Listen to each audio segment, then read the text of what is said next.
ಪರಂಪರೆ ಸವಿರುಚಿ ಯೂಟ್ಯೂಬ್ ಚಾನಲ್ಗೆ ನಿಮಗೆಲ್ರಿಗೂ ಸ್ವಾಗತ. ಇವತ್ತು ನಾವು ಉತ್ತರ ಭಾರತದ ಫೇಮಸ್ ತಿಂಡಿ ಆಗಿರುವಂತಹ ರಾಮ್ ಲಡ್ಡುನ ಮಾಡ್ತಿರೋದು. ತುಂಬ ಕಡಿಮೆ ಸಾಮಗ್ರಿಗಳನ್ನ ಬಳಸಿ ಸೂಪರ್ ಟೇಸ್ಟಿ ಆಗಿರುವಂಥ ರಾಮ್ ಲಡ್ಡು ಮಾಡೋದು ಹೇಗೆ ಅಂತ ನೋಡೋಣ. ಇದಕ್ಕೆ ಬೇಕಾಗಿರೋ ಸಾಮಗ್ರಿಗಳು: ಅರ್ಧ ಕಪ್ನಷ್ಟು ಕಡಲೆಬೇಳೆ, ಅರ್ಧ ಕಪ್ನಷ್ಟು ಉದ್ದಿನಬೇಳೆ, ಅರ್ಧ ಕಪ್ನಷ್ಟು ಹೆಸರುಬೇಳೆ, ಸ್ವಲ್ಪ ಅಜ್ವೈನ್, ಉಪ್ಪು, ಸ್ವಲ್ಪ ಕರಿಬೇವು ಮತ್ತು ಎಣ್ಣೆ.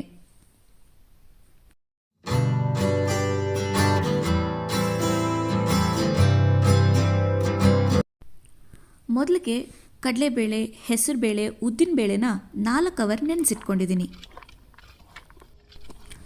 ನಂತರ ನೆಂದಿರೋವಂಥ ಬೇಳೆಗಳನ್ನು ಮಿಕ್ಸಿಯಲ್ಲಿ ನುಣ್ಣಗೆ ರುಬ್ಬಿ ಬೌಲ್ಗೆ ಟ್ರಾನ್ಸ್ಫರ್ ಮಾಡಿದ್ದೀನಿ.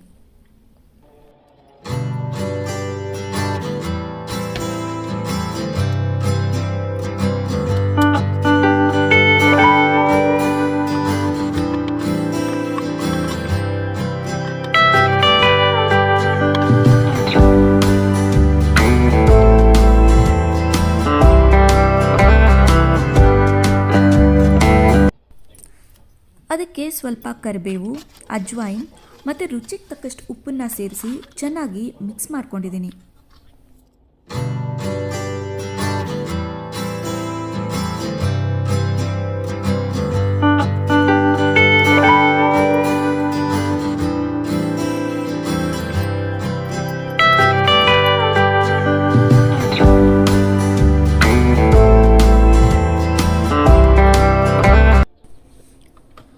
ಬಾಣಲೆಗೆ ಎಣ್ಣೆ ಹಾಕಿ ಎಣ್ಣೆ ಕಾದ್ಮೇಲೆ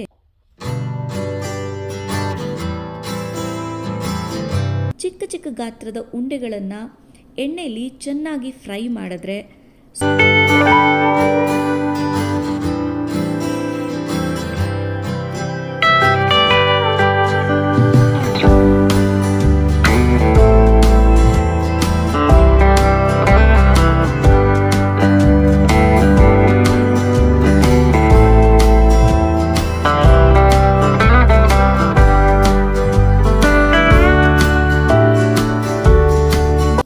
ಟೇಸ್ಟಿ ಆಗಿರುವಂತಹ ರಾಮ್ ಲಡ್ಡು ರೆಡಿಯಾಗುತ್ತೆ.